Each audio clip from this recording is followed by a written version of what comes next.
नंदुरबारमध्ये माहेरच्यांकडनं झालेल्या नागरी सत्कारामुळे केंद्रीय राज्यमंत्री रक्षा खडसे या भावूक झाल्या। नंदुरबार जिल्ह्याच्या विकासासाठी लेख म्हणून केंद्रामध्ये पाठपुरावा सुरू ठेवणार असं रक्षा खडसे यांनी यावेळी म्हटलं। केंद्रीय राज्यमंत्री पद मिळाल्यानंतर रक्षा खडसे या माहेरी शहादा इथं आलेल्या होत्या। शहादा शहरामधील विविध सामाजिक संघटना, सर्वपक्षीय राजकीय नेते आणि गावकऱ्यांच्या वतीनं त्यांचा जाहीर नागरी सत्कार करण्यात आला।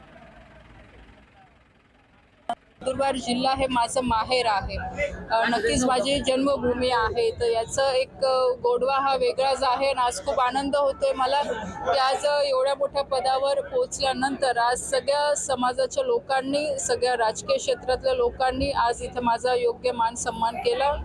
त्याचा नक्कीच आनंद आहे आणि प्रयत्न राहील की भविष्यात सुद्धा अजून माझ्या माध्यमातून नंदुरबार जिल्ह्यासाठी, नंदुरबारची कन्या म्हणून जे मला करणं शक्य राहील ते नक्कीच मी करायचा प्रयत्न करेन।